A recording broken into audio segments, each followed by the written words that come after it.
Hello नमस्कार, मैं हूं फार्मेसी चंदन। आप देख रहे हैं आपका अपना चैनल पीसी फार्मा। ओके, हाँ, जिसमें हम फार्मेसी से रिलेटेड बातें करते हैं। मेनली अभी तो सिलेबस ही कंप्लीट करना या फिर पेपर से संबंधित बात हो रही है हमारे चैनल में। तो आज के वीडियो लेक्चर में हम जो बात करने वाले हैं, अगला पेपर जो 26 तारीख को 26/6/2024 को HAP होने वाला है। HAP यानी कि ह्यूमन एनाटॉमी एंड फिजियोलॉजी। उसके बारे में हम इस वीडियो लेक्चर में डिस्कस करेंगे कि आखिर क्या आप पढ़ के जाएं 1-2 घंटे में, या फिर कितना पढ़ के जाएं कि भैया ठीक ठाक 50-60 नंबर 70 नंबर पेपर में आ जाए और हम लिख के एकदम मस्त हो जाएं, है ना। क्योंकि जाहिर सी बात है, आपने अभी तक प्रिपरेशन किया है, लेकिन ब्रॉड सिलेबस है तो थोड़ा सा कन्फ्यूज़न तो होता है, ये लाजमी है किसी के साथ भी।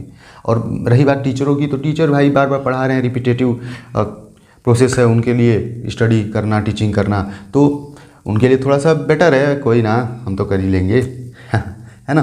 तो इसलिए थोड़ी सी आप लोगों के लिए कन्फ्यूज़न तो है, बट कोई ना।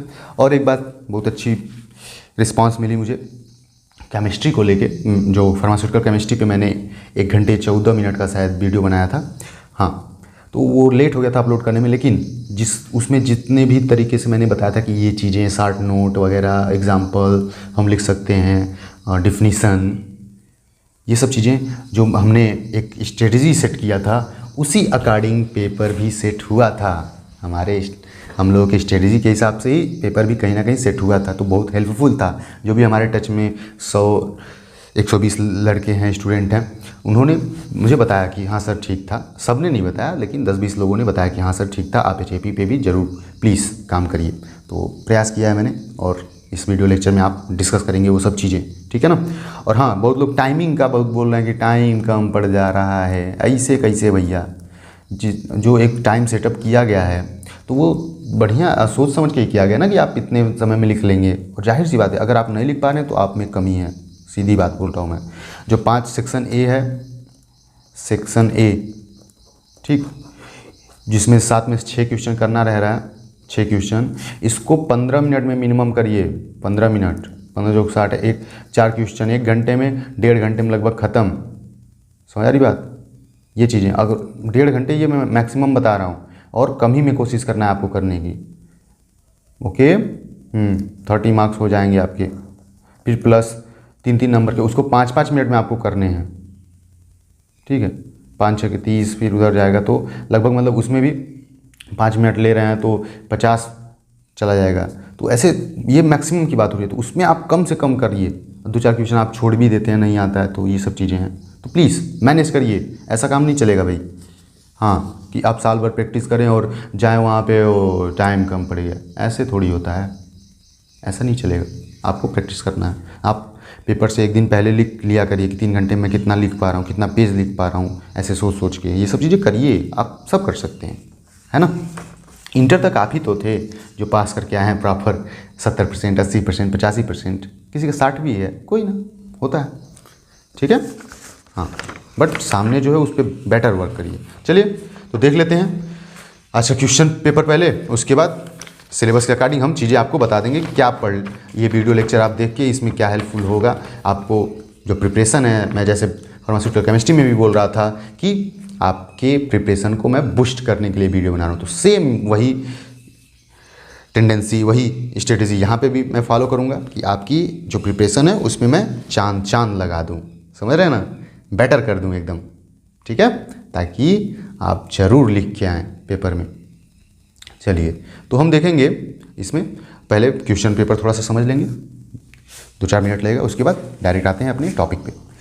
तो भैया देखिए, ह्यूमन एनाटॉमी एंड फिजियोलॉजी है ये, okay, subject part A. Answer any 6 question, each question carry equal marks. 6 question, जो 6 प्रश्न है, उस पर बराबर नंबर मिलेंगे। तो पहले लिखा है right A note on nucleus. Notes, nucleus के बारे में जो भी जानते हैं लिख डालिए आप एकदम बिना सोचे समझे। फिर लिखा है right in short about white blood carpals. तो आपको WBC के बारे में लिख डालना है, जितना भी जानते हैं आप, ठीक है। उसके बाद तीसरा क्वेश्चन है discuss in short about hormone secreted by pancreas and thyroid gland. हमें हार्मोन्स के बारे में लिखना है, उसमें भी मेनली किसके बारे में, पैनक्रियाज और थायराइड ग्लैंड के बारे में आपके सिलेबस में दिया, अभी मैं सब समझाऊंगा आपको। फिर है define blood pressure, blood pressure को डिफाइन करना है, नॉर्मल रेंज बताना है कितना होता है, आपको पता ही होगा, कमेंट में लिखना है ये सब चीज़ें कि आपको नॉर्मल रेंज कितना होता है ये बताना है आपको, ओके। और name the apparatus which used for recording of blood pressure, blood pressure के लिए कौन सा इक्विपमेंट यूज होता है उसका नाम लिखना है, तो ये भी आपको पता है कहीं ना कहीं, नॉर्म बीपी मशीन भी बोल देते हैं, लेकिन एक और नाम है उसका स्पेशली, कमेंट में आना चाहिए ये चीज़ें, आप लिखने की कोशिश करिए बार बार चीज़ों को, ठीक है, नोट्स पे। और हाँ, कापी पेन आप लेके बैठेंगे आज भी, ओके, रिक्वेस्ट है।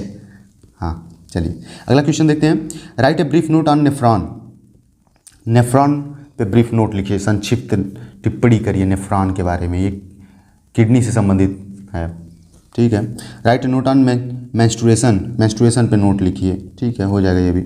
Right a process of blood clotting, blood clotting का प्रोसेस बताइए हमें, ठीक है, ये भी देख लेंगे हम लोग, चलिए कोई ना। और आगे आते हैं पार्ट बी में, तो इसमें define tissue, example, what is gout, हाँ ये बीमारी से संबंधित है, डिफाइन हीमोपोएसिस, सब हो जाएगा, कोई बात नहीं।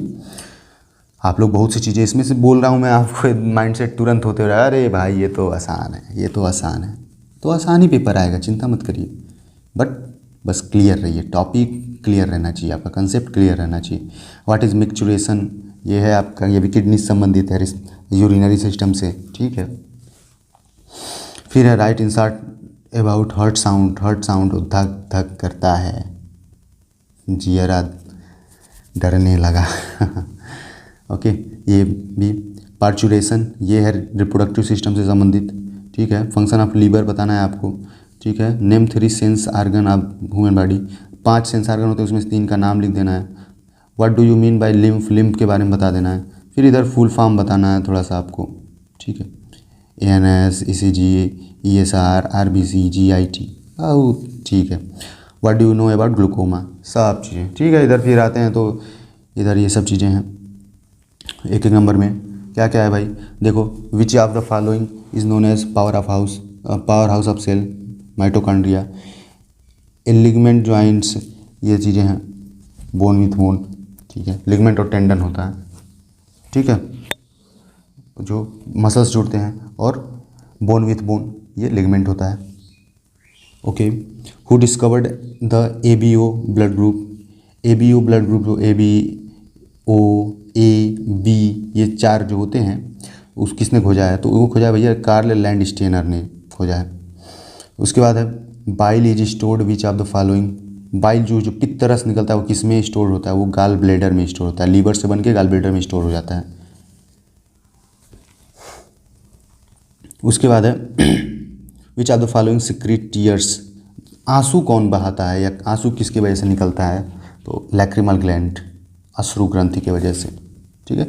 एड्रिनल ग्लैंड, ये किडनी के पास पाया जाता है, जो कि एल्डोस्टेरॉन निकालने का काम करता है। थायराइड ग्लैंड, जो हमारे गले पाया जाता है, थायराइड जिसे बोलते हैं हो गया है, जिसमें से थायरॉक्सिन निकलता है, और T4 T3 भी बोलते हैं उसको, ठीक है। सीबेसियस ग्लैंड ऐसे ग्लैंड होते हैं जो तैलीय चीज़ों को, आयली चीज़ों को निकालते हैं, ओके, हमारे शरीर पे। फिर है आता है which of the following is known as master gland, master gland किसे बोलते हैं, पिट्यूटरी ग्लैंड को, आपको पता है ब्रेन में पाया जाता है, हाइपोथैलेमस के नीचे स्थित होता है, लोकेटेड होता है। ये देखिए मैं सब बता रहा हूँ इसलिए कि ये इसमें से भी 10-20 नंबर, तो 20 नंबर फिक्स है, मान के चलिए 20-25 नंबर पिछले ही पेपर से आएगा, एकदम कन्फर्म रहिए, ठीक है। तो कोई चीज़ वेस्ट नहीं मैं बता रहा हूँ, आप प्लीज़ पेशेंस बनाए रखिए और इस वीडियो को पूरा देखिए, और अगर फ़ायदेमंद होता है आपके फार्मासिस्ट चंदन जी का ये वीडियो लेक्चर, तो फीडबैक दे दिया करिए भैया, कमेंट में थोड़ा सा एक्साइटमेंट के साथ भी हम भी काम करेंगे, है ना। चलिए उसके बाद स्वेट ग्लैंड जानते ही हो, पसीना जो निकालता है। पैरोटाइड ग्लैंड, ये पैरोटाइड ग्लैंड जो है सैलिवरी ग्लैंड होते हैं, लार ग्रंथि होती है। एड्रिनल ग्लैंड, ये भी अभी बताया था, किडनी के पास पाया जाता है, किडनी के ऊपर रहता है स्थित। Testosterone is produced by which of the following, testis से निकलता है, ठीक है।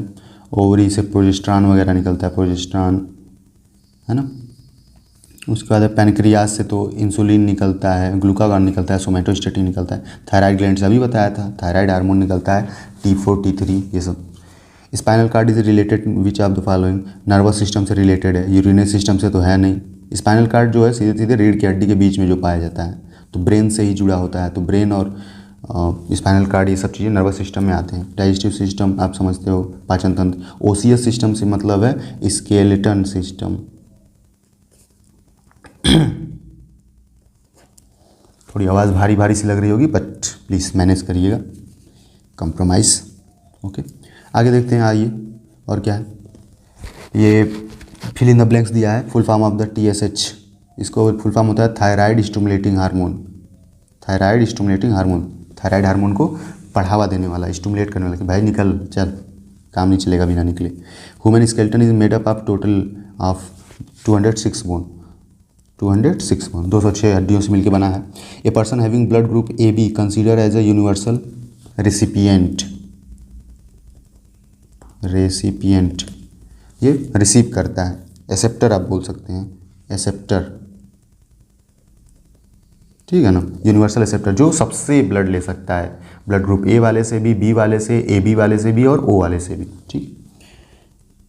हाँ, उसके बाद आता है मोस्ट प्रेगनेंसी लास्ट अराउंड, लगभग ज़्यादा प्रेगनेंसियाँ कब होती हैं, ये लगभग मेंस्ट्रुएशन के 14वें दिन के बाद स्टार्ट होती हैं लगभग, है ना। ओके, 14 दिन के बाद लगभग स्टार्ट होती हैं। उसका the largest bone is human body is femur, जंघे की हड्डी, समझ, ठीक है ना। और रीढ़ की हड्डी कोई कन्फ्यूजन नहीं रहेगा, वैसे भी आप जानते होंगे, क्योंकि रीढ़ की हड्डी 33 हड्डियों से मिलकर बना होता है, तो वो लंबी नहीं है। और वो अगर उतनी लंबी होती, एक हड्डी होती ना, तो आप जो ये झुक जाते हैं, पैर टच कर लेते हैं, लिखने के लिए ऐसे झुक ले रहे हैं, फ़ोन चलाने के लिए, कुछ नहीं हो पाता अगर वो एक हड्डी रहती। वो 33 में होती है, इसलिए ऐसे घूम पाते हैं हम लोग गोल गोल पूरा। चलिए, फिर आता है अगला है the renin angiotensin is one of the major control system. ये क्या सबसे ज़्यादा कंट्रोल करता है? रेनिन सिस्टम, इसे रास बोलते हैं, RAS, रेनिन एंजियोटेंसिन सिस्टम, रास। ये ब्लड प्रेशर मेंटेन करता है, ठीक है, और फ्लूइड बैलेंस तो दिया ही है। द 3 ईयर्स ओसिकल्स, कान के 3 हड्डियों के नाम क्या है? ऑफ मिडिल ईयर, जो बीच वाले मतलब कान के बीच में प्रेजेंट होते हैं, तो भैया 3 होता है। मिस इसे शॉर्ट फॉर्म में बोलते हैं, मिस, मैलस, इंकस, स्टेपिस, ठीक है। 1 वर्ड बताना है आपको इन 5 सेंटेंस के। How many chambers are present in the heart human body? 4 है, ठीक है। How many cranial nerve are present in our body? 12 pairs. एक सेकेंड, थोड़ा सा, हाँ भैया, थोड़ा सा पानी के लिए हमने रोका था। ओके, चलिए देखिए आगे क्या है। हाँ, इसमें 12 पेयर्स होते हैं क्रेनियल नर्व। क्रेनियल मतलब ब्रेन के पास जो करीब में होते हैं, जो स्पाइनल कार्ड है उसके ऊपरी पोर्शन में क्रेनियल नर्व पाया जाता है, ठीक है, जो 12 जोड़ी होते हैं। Over stitching twitching of the ligament tendons around joints cause disease known as, ये थोड़ा सा मुझे कन्फ्यूजन है, मैं अभी बता दूंगा लास्ट में आपको, ठीक है। How many pairs of ribs we have, हम कितनी जोड़ी पसलियाँ पाए जाती हैं हमारे शरीर में? तो वो 12 जोड़ी होता है रिब्स, सल्लियाँ, जो चेस्ट की बात हो रही है, 12 जोड़ी, ठीक है। Blood is an example of which type tissue? Connective tissue, क्योंकि ये पूरे शरीर को जोड़े रखता है ब्लड। कनेक्टिव टिश्यू जोड़े रखता है या जुड़ा हुआ है, ठीक है ना, कनेक्टिव टिश्यू। तो ये था भैया पेपर। तो मैंने आपको ये बोल दिया है कि पेपर से भी कम 20 नंबर आपको ज़रूर लगेगा कि हाँ ठीक है, इसी से पूछा है। और आपको अभी ये जब दिखाया मैं क्वेश्चन पेपर, तो आपको ये एक माइंडसेट हो गया होगा कि भाई पूरा सिलेबस इसने तो कवर किया है पेपर में। तो हाँ, तो सही समझ रहे हैं आप, एकदम बिल्कुल सही समझ रहे हैं। अगर आप ये सोच पा रहे हैं तो मुझे भी वही करना पड़ेगा। आपको सिलेबस से संबंधित कुछ जो इम्पोर्टेंट टॉपिक मुझे लग रहे हैं, मैं वो आपको डिस्कस करवा दूंगा। और आप पहले से भी तैयारी कर चुके हैं, और थोड़ा सा आपके भाई की तरफ से कोशिश है कि और बेस्ट हो जाए, ठीक है ना। और मैं उसके लिए पूरी कोशिश कर रहा हूँ। चलिए, तो अब शुरू करते हैं। कॉपी पेन लेके, पानी वानी लेके बैठ जाइए, और जो भी आपको समझ आएगा, जो चीज़ें मैं बताते जाऊँगा, उसमें लिखने की कोशिश करनी है पूरी तरीके से, ठीक है भाई। हाँ, ये गुंजाइश नहीं चलेगा कि हम बताए जा रहे हैं, आप सुने जा रहे हैं, बस लिखिए, रफिंग करिए, तो उससे चीज़ें याद होती जाएंगी। चलिए, तो HAP human anatomy and physiology. तो सबसे पहले टर्म शार्ट नोट या डिफाइन द टर्म्स दे सकता है, तो आपको HAP ह्यूमन एनाटॉमी पता रहना चाहिए। एनाटॉमी पता ही है आपको, ठीक है ना। तो इसको सीधे सीधे बोलते हैं, it is a branch of medical science in which we study about the structure of human body और ऑर्गन्स। मैं लिखूंगा नहीं, आप समझ जाइए, ये तो चीज़ आप पढ़े हैं, ठीक है ना। Branch of medical science in which we study about the structure of human body और ऑर्गन्स, ठीक है। उसके बाद अब फिजियोलॉजी, यहीं पे फिजियोलॉजी, ठीक। इसका मतलब क्या है, इट इज़ आल्सो, ये भी बोलेंगे it is a branch of medical science, ये शाखा है मेडिकल साइंस की, in which we study about, जिसमें हम पढ़ते हैं, in which we study about of the function of human body और ऑर्गन्स, ह्यूमन बॉडी और ऑर्गन्स, फंक्शन रहता है ना इसमें, फंक्शन इसमें स्ट्रक्चर, ठीक है।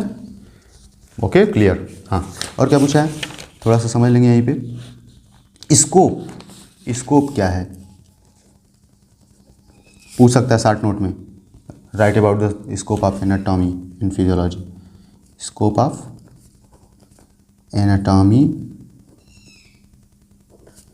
एंड फिजियोलॉजी, ठीक है।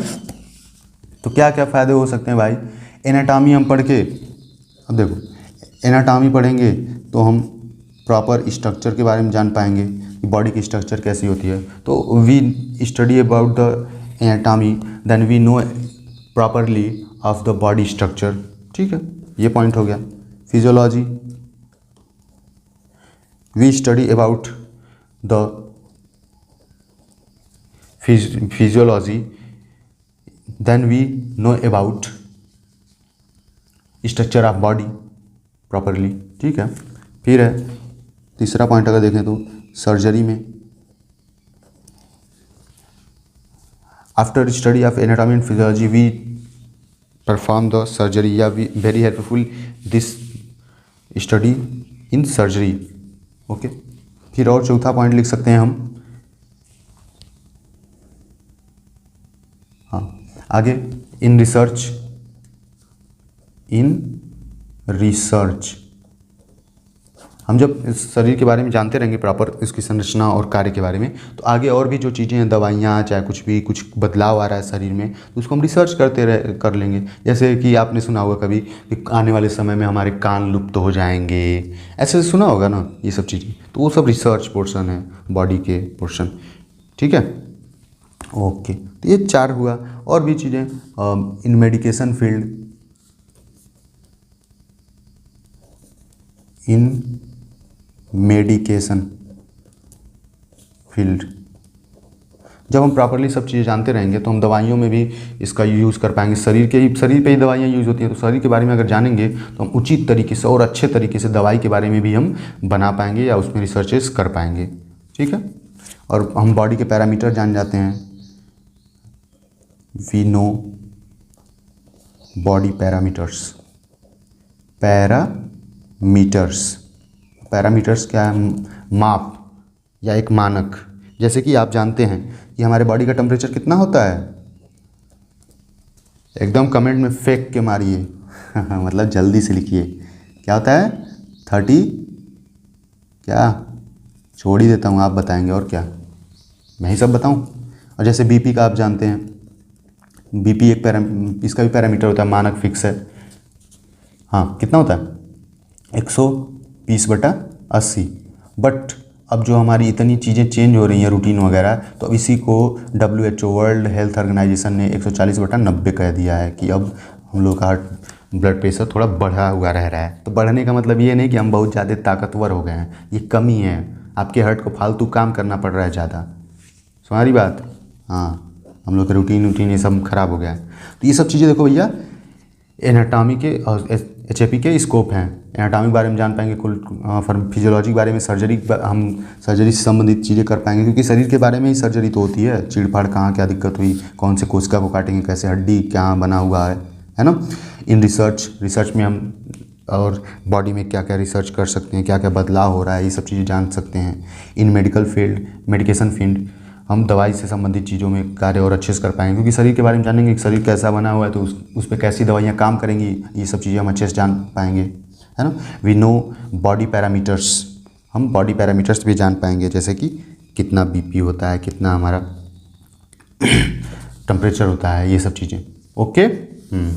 हार्ट बीट कितने बार धड़कता है, हार्ट बीट कितने बार होता है, 1 मिनट में 72 बार, ये सब है ना। टेम्परेचर वाला पॉइंट है आपके लिए। ठीक, चलिए ये टॉपिक मैंने ख़त्म किया। अब आते हैं स्ट्रक्चर ऑफ सेल। अच्छा, ये देखिए आपके प्रीवियस पेपर जो था उसमें एक भी स्ट्रक्चर नहीं पूछा था, लेकिन स्ट्रक्चर 2-4 आपके माइंडसेट में रहना चाहिए कि आप ये सब चीज़ें जानते रहें। अगर पेपर में पूछ दे तो आप बनाना है। तो structure of cell, component and its function, cell के बारे में आपको बताना है। तो ये भी बुक्स भी है मेरे पास, तो मैं बुक से फटाफट बता देता हूँ आप लोगों को चीज़ें, है ना। तो देखिए, सेल आप जानते हैं, cell is a smallest structural and functional unit of organism. ठीक भाई, ये तो सबको पता है। सबसे छोटा इकाई है हमारे शरीर का, और संरचनात्मक और क्रियात्मक यही होता है। इसी की वजह से पूरी शरीर में शरीर कार्य और बनावट हो पाया है। ठीक है ना। अब देखिए स्ट्रक्चर की बात करें अगर, तो मैं अब ये नहीं है मुझे नहीं बनाने आता है मुझे, और आपको भी बनाने सीखना है। मुंह बनाना, हेयर स्टाइल बनाना, ये सब अब अगर आ रहा है आपको तो ये भी बनाने आना चाहिए। बस छोटा सा ऐसे एक आप पूरा कर दीजिए, है ना। थोड़ा बहुत टेढ़ा मेढ़ा चलेगा, ये इसमें कोई दिक्कत थोड़ी है। ठीक है, हाँ, ये चीज़ें हैं। इसी में बीच में आप न्यूक्लियस बना देंगे। न्यूक्लियस के बारे में शॉर्ट नोट पूछा भी था। ठीक है, डबल लेयर्ड मेम्ब्रेन रहता है, डबल लेयर्ड। ठीक है भाई, ये सब चीज़ें हैं। तो ज़्यादा टाइम वेस्ट होगा इससे, मैं बनाऊंगा तो आप चीज़ें समझते रहिए। इसमें देखिए, इसमें बहुत लेंदी बनाया, लेकिन हम 4-5 चीज़ें बस जान लेंगे। जो बाहर है वो मेम्ब्रेन है हमारा। ठीक है, ये मेम्ब्रेन है, कोशिका झिल्ली जिसे बोलते हैं, मेम्ब्रेन। ठीक है, बीच में जो भरा रहता है क्या होता है, साइटोप्लाज्म। ठीक है, यहीं पे ये न्यूक्लियस हो गया, न्यूक्लियस। ओके, इसी में न्यूक्लियोलस भी होता है, न्यूक्लियोलस। ओके, इसी में क्रोमेटिन होते हैं, धागे, क्रोमोसोम वगैरह, ये सब चीज़ें, क्रोमेटिन। ये पेन से तुरंत बनाइए, 1 से 2 बार बनाएंगे आप चीज़ें जान जाएंगे। ठीक, उसके बाद यहाँ पे छोटे छोटे पोर्स रहते हैं, न्यूक्लियस पोर्स जिसे बोलते हैं, न्यूक्लियस पोर्स। ओके, साइटोप्लाज्म इधर लिख ही दिया है मैंने। ठीक भाई, इधर अगर बनाए तो यहाँ पे यहीं पे हम रफ इंडोप्लाज्मिक रेटिकुलम और स्मूथ इंडोप्लाज्मिक रेटिकुलम बना सकते हैं। क्या, बनाना ही पड़ेगा, होता है तो बनाना ही पड़ेगा, है ना। ये चीज़ें हैं, ऐसे रहता है। फिर इसी में से यहाँ ऐसे रहेगा आगे।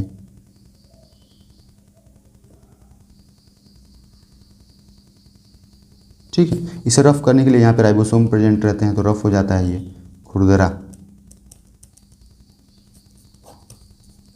रफ इंडोप्लाज्मिक रेटिकुलम, RER बोल देते हैं शॉर्ट फॉर्म में। इधर स्मूथ वाला आप बना देंगे। पेपर में अगर पूछेगा तो बनाना जरूर है, छोड़िएगा मत, बहुत सिंपल है। ठीक है ना। ये स्मूथ वाले का खासियत ये है, स्मूथ इंडोप्लाज्मिक ई है, इंडोप्लाज्मिक रेटिकुलम, उस पर राइबोसोम नहीं प्रेजेंट रहता, वो स्मूथ होता है। ठीक है, ये चीज़ें हैं। फिर यहीं पे माइटोकॉन्ड्रिया बना दीजिए भैया, जो शरीर के लिए बहुत मतलब सेल के लिए बहुत ज़रूरी है। माइटोकॉन्ड्रिया ऐसे सिंपली ऐसे करिए। ओके, और अंदर ये भी डबल बाउंडेड होता है ना, तो ऐसे ले जाइए, ऐसे ऐसे ऐसे ऐसे, ये हो गया माइटोकॉन्ड्रिया आपका, है ना। सेल के अंदर की बात हो रही है, और उस तरह तो विस्तृत बनाना पड़ेगा। ये ऐसे बना दीजिए आप। लाइसोसोम, छोटे छोटे, जो सुसाइडल बॉक्स बोलते हैं, इनको भैया क्या बोलते हैं, पूछा भी था पेपर में। Power house of the cell, mitochondria को, ये माइटोकॉन्ड्रिया है।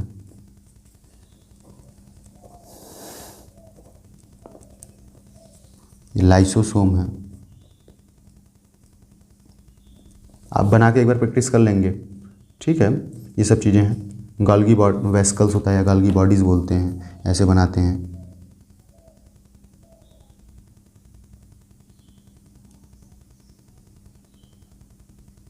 ऐसे रहता है, ठीक है ना। गॉल्गी बॉडीज़ या गॉल्गी अपार्टस बोल देते हैं इसको, ठीक। इतने चीज़ें बहुत है, इतना स्ट्रक्चर बहुत है। आप उसमें गोज गोज के पता चले नाम भूल जाएंगे, उसमें गोज देंगे, पूरा ख़राब कर देंगे, पता चलेगा ही नहीं, तो क्या मतलब है। अब देखिए मैंने इतना मतलब ये बहुत मैं अच्छे से नहीं लिख रहा हूँ, लेकिन फिर भी ठीक है, ठीक है ना। ऐसे चीज़ें तो आप भी ऐसे कर सकते हैं, कोई दिक्कत नहीं है, ठीक है। सेल मेम्ब्रेन बना दीजिए प्रॉपर। उसके बाद उसके अंदर साइटोप्लाज्म भरा रहता है। साइटोप्लाज्म, सेल के अंदर जो प्लाज्मा है, पानी है ना, जिसमें क्या क्या प्रेजेंट है, वाटर है, न्यूट्रिएंट्स हैं, ये सब चीज़ें हैं, आयंस हैं, ठीक। तो भैया ये हो गया, ओके। इसी में जो चीज़ें क्या पूछा है, कंपोनेंट्स, तो कंपोनेंट्स यही हैं सब ढेर सारे जो, तो यहाँ पे अगर मैं बुक में दिखा दूँ, यहाँ पे लिस्टेड किया गया है। एक होता है प्लाज्मा मेम्ब्रेन, अलग से दिखा रहा है, और एक दिखा रहा है साइटोप्लाज्म। दो कंपोनेंट मेन में, तो एक प्लाज्मा मेम्ब्रेन यानी कि बाहर की जो झिल्ली, ये जो घेरे हुए हैं, बाउंडेड द सेल्स, ओके। अगर मैं प्लाज्मा मेम्ब्रेन के बारे में थोड़ा सा बता दूं, पूछ सकता है short note on plasma membrane. Plasma membrane,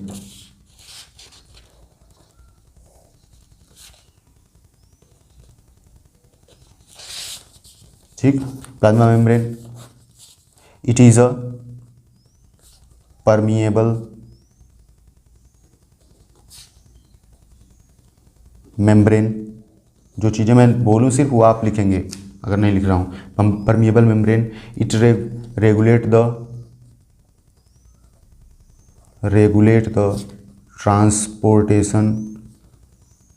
transportation, ये शॉर्ट नोट की बात हो रही है ना। It farmed bye protein, phospholipid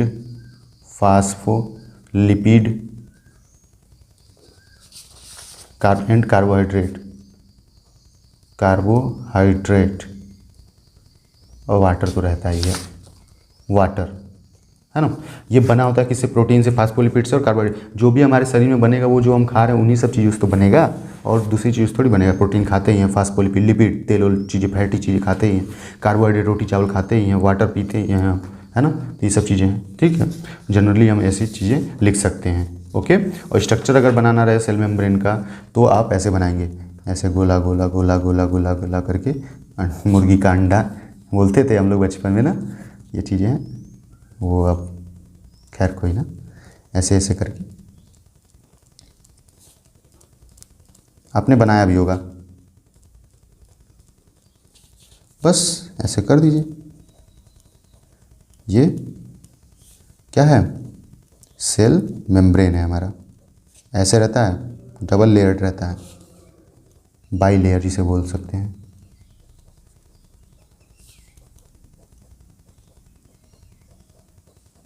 okay. ये सेल मेम्ब्रेन का स्ट्रक्चर है प्रॉपर, ठीक है भाई। अगर मैं स्ट्रक्चर यहाँ पे दिखाऊँ तो देखो यहाँ पे दिख ही रहा है प्रॉपर, वही चीज़ें हैं, ठीक, कोई दिक्कत नहीं। चलिए, एक दो नाम लिखना रहे तो आप ये चीज़ें लिख सकते हैं इसमें। लिपिड बाई लेयर, ये चीज़ें हैं, है ना। ये लिपिड बाई लेयर, ठीक है। प्रोटीन, ऐसे मॉलिक्यूल यहीं बना दीजिए, प्रोटीन के मॉलिक्यूल। कार्बोहाइड्रेट यहीं पे ऐसे दिखा दीजिए, कार्बोहाइड्रेट,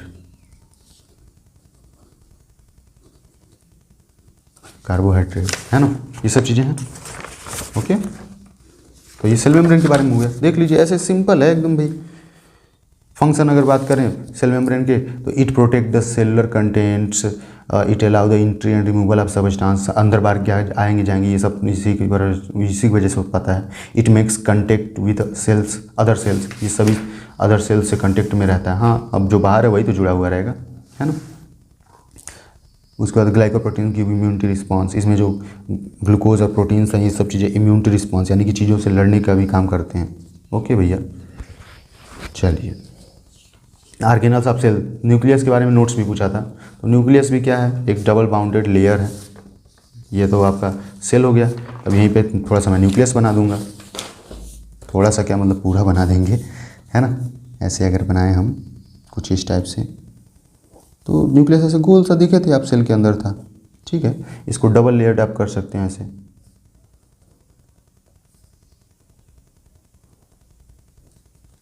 ओके, इसी में न्यूक्लियोलस दिखा दीजिए।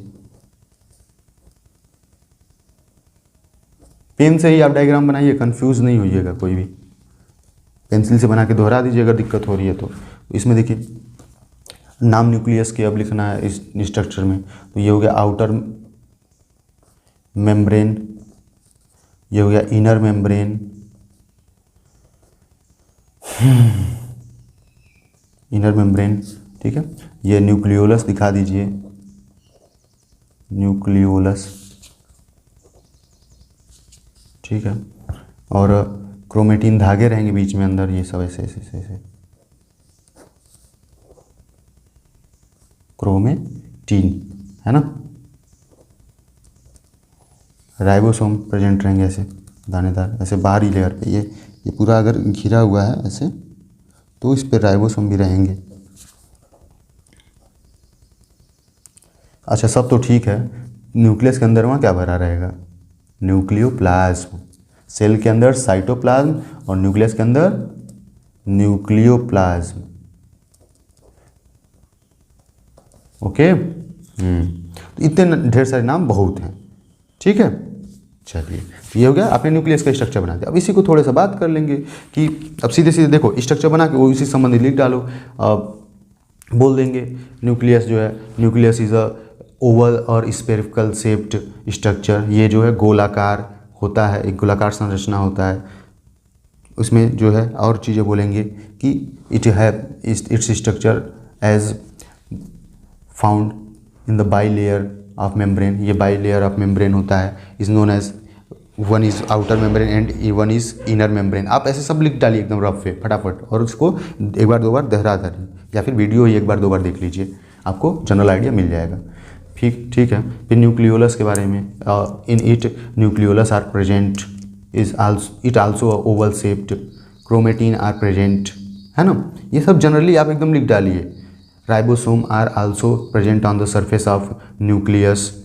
ओके, उसके सतह पे जो है राइबोसोम प्रेजेंट होता है, ठीक है। ये सब चीज़ें, और in it genetic materials are also found, इसी में जो है जेनेटिक मटेरियल वगैरह पाया जाता है। और यहीं अगर हम बात कर लें फंक्शन की इसकी, बस हो जाएगा काम। कंट्रोल सेलुलर स्ट्रक्चर और to control gene expression. Cellular structure यानी सेल का स्ट्रक्चर, संरचना कैसा होगा, कितना सेल डिवीजन होगा, ये सब इसी के द्वारा कंट्रोल होता है। और कंट्रोल जीन एक्सप्रेशन, जीन के एक्सप्रेशन, जीन कैसा हमारा किस में जाएगा, क्या होगा, ये सब चीज़ें। डायरेक्ट सेलुलर एक्टिविटीज़, इस सभी सेलुलर एक्टिविटीज शरीर कोशिका के कार्य को ये मेंटेन करता है या उसको कंट्रोल करता है, ठीक है ना। ये कंप्यूटर, जैसे हमारे पूरे शरीर का जो है कंप्यूटर ब्रेन को बोलते हैं, वैसे ही पूरे सेल का जो है कंप्यूटर न्यूक्लियस को बोल सकते हैं, वही कंट्रोल करता है। फिर है mediate the replication DNA during the cell cycle. ये डीएनए जो है एक सेल से दूसरे सेल में जब जाता है तो ये सब चीज़ें भी न्यूक्लियस के ही द्वारा हो पाता है। ओके भैया, ठीक है। जनरल चीज़ें आप समझ लीजिए। सेल से जरूर क्वेश्चन पूछेगा कम से कम 5 नंबर में, क्योंकि सेल ही तो पूरे एचएपी का आधार है, बेस ऑफ द एचएपी। शरीर का हमारे वही है काम, उसी की वजह से सब चीज़ें हो पा रही हैं। चलिए, उसी में कंपोनेंट में और चीज़ें पूछा, थोड़ा सा माइटोकॉन्ड्रिया के बारे में जान लेंगे, क्योंकि और चीज़ें नहीं मुझे इंपॉर्टेंट लग रही हैं। तो माइटोकॉन्ड्रिया का स्ट्रक्चर आप देख पा रहे हैं यहाँ पे, बहुत कलरफुल बनाया गया है, बट आप उसको ना देख के सिंपल ही देख लीजिए जो आप बना पाएँ पेपर में, है ना। ओके, ऐसे आप इसको भी डबल लेयर, सब डबल लेयर, बड़ा प्रोटेक्शन में सब रहते हैं हमारे सेल्स के अंदर, क्योंकि रहना भी चाहिए भाई, उन्हीं की वजह से तो पूरी शरीर बनी पड़ी है, नहीं तो काम ही गड़बड़ा जाएगा हमारा। ठीक है, ऐसे ऐसे ऐसे बस सिंपली ऐसे ऐसे कर देना है। ठीक है, देख पा रहे हैं आप कितनी आसान चीज़ें हैं, घबराते हैं आप लोग झूठी। बस पेन लेके एकदम बना डालना है ऐसे, बस हो गया, ये माइटोकॉन्ड्रिया तैयार हो गया आपका। अब इसमें भी आउटर लेयर और इनर लेयर, ये जो बाहर वाला है इसे आउटर मेम्ब्रेन बोल दीजिए आप, आउटर मेम्ब्रेन। अंदर जो दिख रहा है वो इनर मेम्ब्रेन, समझ रही बात। इसी में ढेर सारे क्या बोलते हैं, माइटोकॉन्ड्रिया में ढेर सारे एंजाइम पाए जाते हैं। तो आप ऐसे करके दिखा दीजिए, एंजाइम, माइटोकॉन्ड्रियल एंजाइम।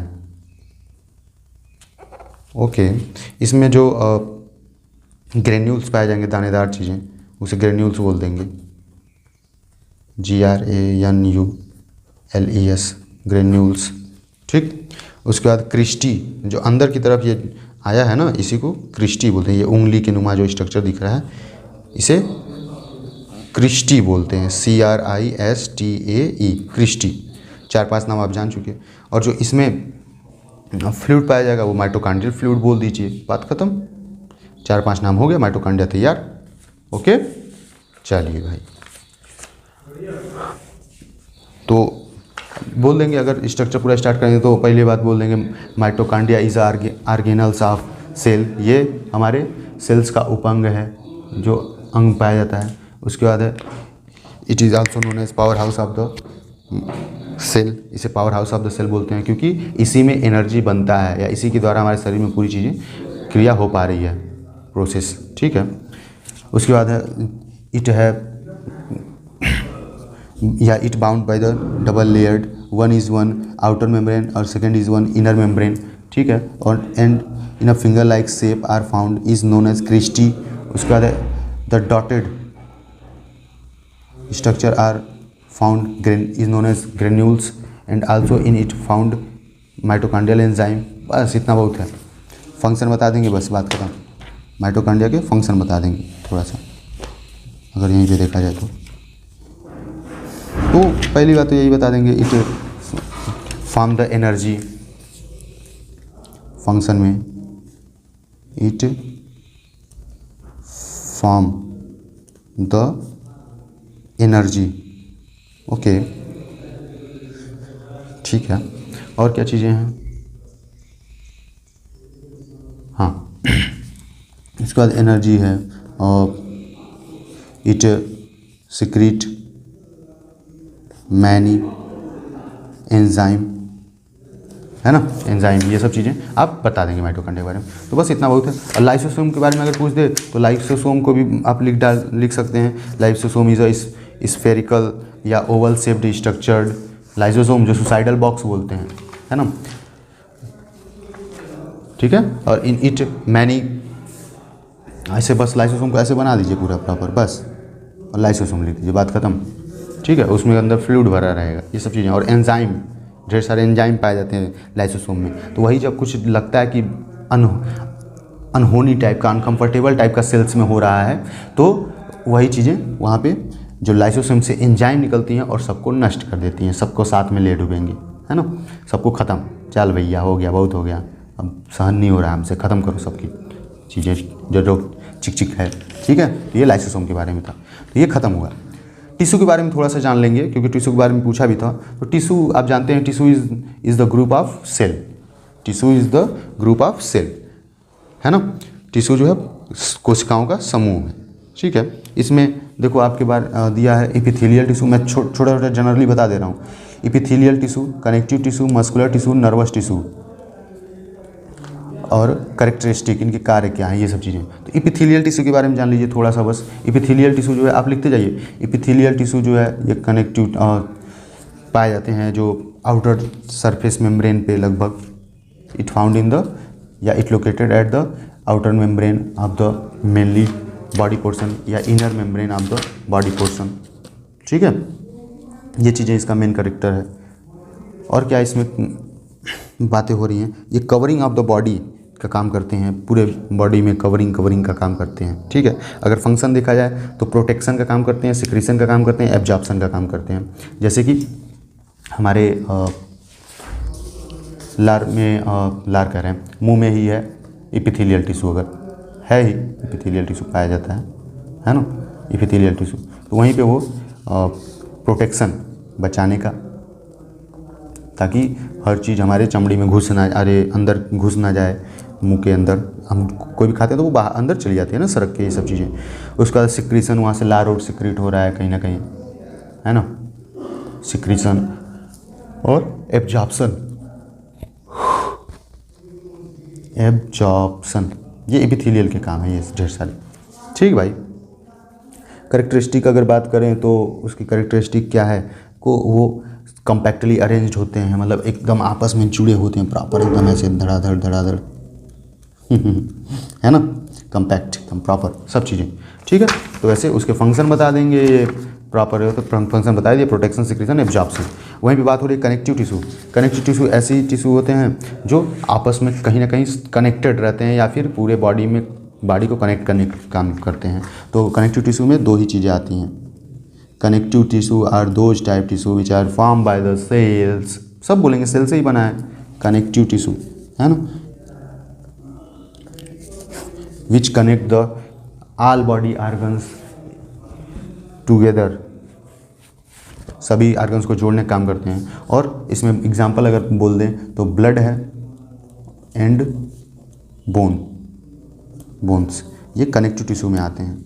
ठीक है भाई, और क्या पूछा है, मसल्स, मस्कुलर और नर्वस टिश्यू। मसल्स टिश्यू जो पूरा मांसपेशियाँ, ये देख पा रहे हो एकदम मसल्स है ना अंदर, ये सब चीज़ें मसल्स। ठीक, तो मस्कुलर टिश्यू वही है, skeleton muscles, smooth muscle, cardiac muscle, 3 type के होते हैं। स्केलेटन मसल्स अगर मस्कुलर में बात की जाए, मस्कुलर टिश्यू, तो इसमें स्केलेटन मसल्स जो हमारे हड्डियों के ऊपर पाए जाते हैं। Skeleton muscles are those type muscles which are present at या near about the skeleton. Okay, दूसरा पॉइंट आता है इसी में स्मूथ मसल्स, जैसे कि हमारे हार्ट नहीं, पेट के मसल्स हैं, ये सब चीज़ें, आंत वाला, ये सब मसल्स जो हैं स्मूथ मसल्स के अंतर्गत आ जाते हैं। और कार्डियक मसल्स स्पेशल, इसको देखो एक कैटेगरी में रखा गया है क्योंकि इसमें बहुत से अलग काम होते हैं। अभी कार्डियक वाले पोर्शन में आएंगे तो हम बताएंगे कार्डियक मसल्स। तो ये 3 टाइप के होते हैं। ठीक है, फंक्शन अगर देखा जाए तो मूवमेंट में, कंट्रैक्शन, रिलैक्सेशन, इन सब चीज़ों में काम करते हैं हमारे मस्कुलर टिश्यू। मूवमेंट जैसे स्केलेटन वाला हड्डी से जो चिपका हुआ है वो हिलने डुलने में हमें काम करता है। स्मूथ मसल्स ये भी रिलैक्स वगैरह होने में काम करता है या पाचन वाचन में मदद करता है। कार्डियक मसल्स आप जानते ही हो, कंट्रैक्शन और रिलैक्सेशन में काम करता है, हार्ट बीट को बढ़ाना घटाना, ये सब चीज़ें। और एक टिश्यू और था नर्वस टिश्यू। नर्वस टिश्यू आप जानते हो, nerve is the special type of cell which form the nervous system, है ना, जिसमें ब्रेन, स्पाइनल कार्ड और पेरिफेरल नर्वस सिस्टम आता है। फंक्शन अगर देखा जाए तो इट मेंटेन और regulate the all body functioning, सभी बॉडी फंक्शन को ये पूरा तरीके से रेगुलेट वगैरह करता है। ठीक है भाई, ठीक है ना। टिश्यू के एग्जाम्पल अगर लिखना रहे तो आप connective tissue, epithelial tissue, muscular tissue, nervous tissue, ये सब आप लिख सकते हैं। ओके, और हाँ थोड़ा सा यहाँ पे ये जान लीजिए, मैंने एक चीज़ देखिए आगे बढ़ चुका, मैं बताया नहीं आप लोगों को, थोड़ा सा हो सकता है पूछ दे आप लोगों से कि माइटोकॉन्ड्रिया के जो खोज करता हैं वो उनको बोलते हैं किस नाम से, अल्बर्ट वान कोलिकर। अल्बर्ट वान कोलिकर ने माइटोकॉन्ड्रिया की खोज की थी। सेल का आप जानते ही हैं क्या है, रॉबर्ट हुक। ओके, ठीक है। और एचएपी के फादर कौन है ये जान लीजिए, थोड़ा सा यहाँ पे जानना जरूरी है मुझे लग रहा है। दो हैं, मत रहता है ना, अलग अलग लोग काम किए रहते हैं तो सबको भाई क्रेडिट मिलता है, और अच्छी बात है, मिलना भी चाहिए, जो काम कर रहा है क्यों नहीं मिले। तो एचएपी के फादर एक तो हैं हीरोफिलस, HAP हीरोफिलस, H हीरोफिलस है ना, और एक है एंड्रियस वेसलस, एंड्रियस वेसेलियस, ठीक है। अच्छा देखो नाम में जुड़ा हुआ कहीं ना कहीं, H से हीरोफिलस और A से आएंगे तो एंड्रियस वेसलस, फादर ऑफ ये सब चीज़ें, ठीक है। ओके ठीक है, डन भैया। तो ये याद रखिए थोड़ा सा। अल्बर्ट वान कोलिकर ने माइटोकॉन्ड्रिया की खोज की थी, रॉबर्ट हुक ने सेल की खोज की थी। खोज करने का मतलब उसके बारे में बताया होता था प्रॉपर कि ऐसे ऐसी चीज़ें हैं। HAP के फादर जो है H से हीरोफेलस और A से एंड्रियस वेसलस, दोनों नाम लिख दीजिए, कोई दिक्कत नहीं, ठीक है भाई। तो आपने टिश्यू के बारे में जान लिया, ठीक, ये सब चीज़ें हैं। ओके हाँ चलिए। और अगर एपिथेलियल टिश्यू में अगर उसमें और टाइप्स पूछे तो स्क्वेमस एपिथेलियल होता है, सिंपल रहता है, कॉलमनर होता है, ये सब चीज़ें होता है। ज़्यादा डिटेल में नहीं जानिए, कोई दिक्कत नहीं पूछेगा। ओसियस सिस्टम, स्केलेटन सिस्टम की बात हो रही है, स्केलेटन हड्डी वाली बात है यहाँ पे पोर्शन। ओके स्केलेटन सिस्टम में बस थोड़ा सा ये जान लीजिए कि कितने टाइप के होते हैं। स्केलेटन सिस्टम तो आप जानते हैं, it is a group of bones is known as skeleton system. Those type system are form by the bones is known as skeleton system. Its number in the adult body is 206 and in the children या child 300। ये सब चीज़ें हैं, ठीक है। और bone बने किससे रहते हैं, कैल्शियम एंड फास्फोरस, ये सब चीज़ों से मिलकर बना होता है, ठीक। तब होता है स्केलेटन सिस्टम के बारे में। इट और इसका फंक्शन अगर देखा जाए तो it help in the movement. अगर स्केलेटन सिस्टम की मूवमेंट की बात, सब आप लिख डालिए रफिंग पे। स्केलेटन सिस्टम का फंक्शन मूवमेंट और फ्रेमवर्क का मतलब आप फ्रेम समझते हैं ना, फ्रेम जो ढांचा दे, तो ढांचा देने, हमारे शरीर को ढांचा वही तो दिया है। मैं अगर 5 फुट 7 इंच का हूँ तो उसी की वजह से हूँ, और मूवमेंट हिलना डुलना उसी की वजह से हो पा रहा है। एक हड्डी टूट जाए, हिल के दिखाइए ना, नहीं हो पाएगा। फिर है स्टोरेज ऑफ मिनरल्स, हमारे शरीर में मिनरल्स को ढेर सारे स्टोर करता है। मिनरल्स यानी कैल्शियम, फास्फोरस, इन सब चीज़ों को, है ना। हाँ ये सब चीज़ें हैं, 3-4 काम मेनली, ठीक है, स्केलेटन सिस्टम के बारे में। और हाँ वहीं पे बस ये जान लीजिए कि सिलेबस को देख के एक्सियल और अपेंडिकुलर क्या है, एक्सियल और अपेंडिकुलर, इसके बारे में थोड़ा सा बस जान लीजिए और ये हो गया आपका स्केलेटन सिस्टम खत्म। एक्सियल एंड अपेंडिकुलर आपको डायग्राम से दिखा देते हैं, आपको जल्द ज़्यादा अच्छे से समझ आ जाएगा।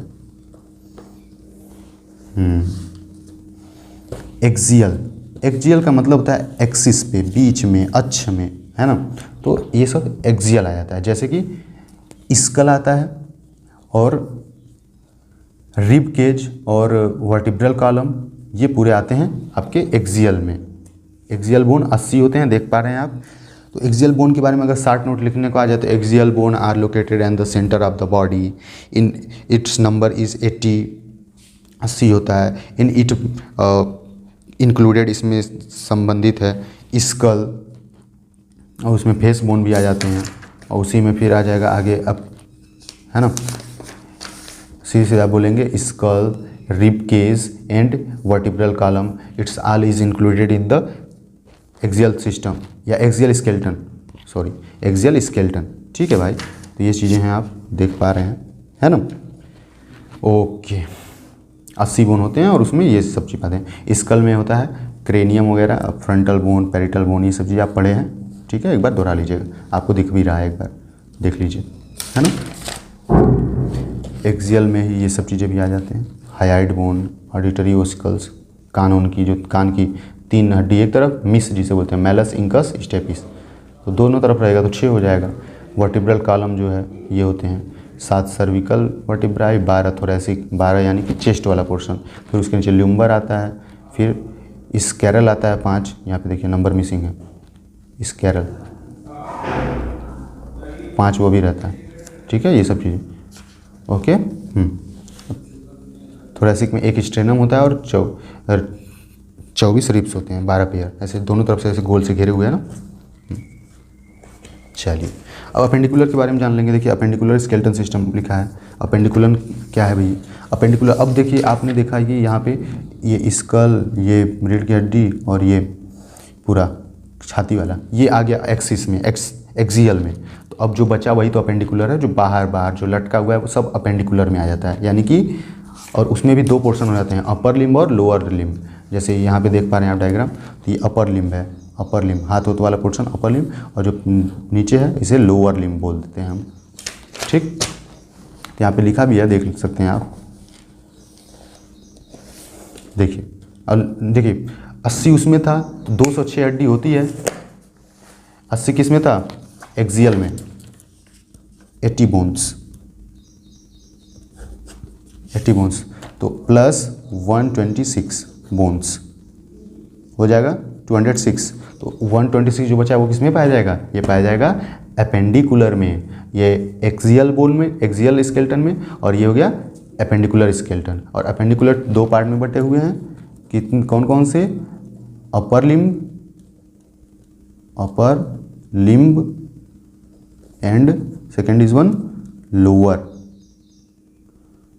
Lower limb. ठीक है भाई, हो गया ना? ये सब चीज़ें हैं। जो अपर और लोअर लिम्ब है ये लगभग 60 हड्डियाँ इनमें पाई जाती हैं। ओके, दोनों में, ऊपर हाथों में और नीचे पैरों में 60 हड्डियाँ, 60 में 120। अब कहोगे 6 हड्डियाँ कहाँ गया? तो 6 हड्डी कमर वाला होता है भाई, कमर की हड्डी जो होती है, ये वाला पोर्शन ये कमर में होती है। ओके, चलिए, आपने ये अपेंडिकुलर और ये सब चीज़ देख लिया। और हाँ, उसी में और क्या पूछ दिया है थोड़ा सा देख लेंगे। Types and movement of joint. Type क्या होता है? टाइप बहुत आसान है, बोन के टाइप्स जो है बहुत आसान है।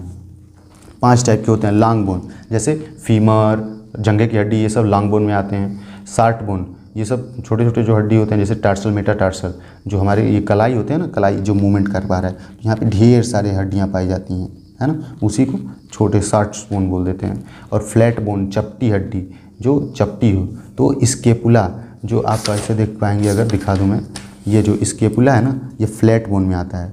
पीछे जो हम ऐसे बॉडी दिखाते हैं, इसे पीछे बैक पोर्शन, तो ये दिखेगा आपको स्केपुला। जिमर उमर बहुत दिखाते हैं भाई, कोई बात नहीं। फ्लैट बोन में इरेगुलर बोन, इरेगुलर मतलब अनियमित, जो ठीक नहीं है, कैसा भी हो सकता है शेप, तो वो आते हैं रीढ़ की हड्डी वाले पोर्शन में, उनका शेप साइज ठीक ही नहीं होगा। सिस्मॉइड बोन, सिस्मॉइड बोन का ये एक बहुत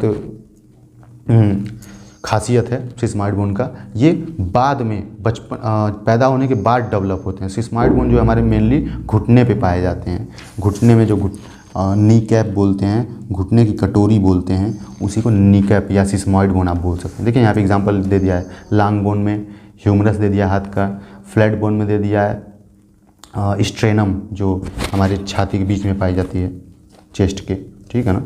और इरेगुलर बोन रीढ़ की हड्डी को दिखा दिया है, और सिस्मॉइड बोन घुटने वाली हड्डी को, और शार्ट बोन हथेली पे, मेटाटार्सल जो कलाई वाला पोर्शन है उसमें से। ठीक है, बात खत्म। ये टाइप्स ऑफ बोन है, 5 टाइप्स हैं। कौन कौन से हैं? Short, long, flat, irregular, sesamoid. ठीक है।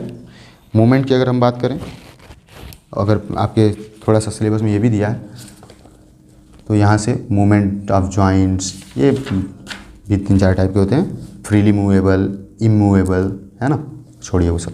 डिसऑर्डर ऑफ जॉइंट्स की अगर मैं बात करूँ तो एक अर्थराइटिस होता है ना, अर्थराइटिस वगैरह ये सब चीज़ें हो जाते हैं, तो उसी को डिसऑर्डर बोल देते हैं। या फिर ओस्टियोपोरोसिस, अर्थराइटिस में क्या होता है? स्वेलिंग हो जाती है जॉइंट्स वगैरह में, और ओस्टियोपोरोसिस में क्या होता है? हड्डियों में छेद होने लगता है। अगर हड्डियों में को ठीक से खाना मतलब पोषण नहीं मिलेगा तो वो होगा अर्थराइटिस। देखिए इन्फ्लामेशन, हमारे जोड़ों पे दर्द होगा। गाउट, ये भी अर्थराइटिस का ही एक है सिस्टम, लेकिन इसमें क्या होता है? यूरिक एसिड जो हम प्रोटीन वगैरह लेते हैं तो वो ज़्यादा जॉइंट में जाके स्टोर होने लगता है, तो उसे गाउट बोल देते हैं। पेपर में पूछा था गाउट क्या है ना।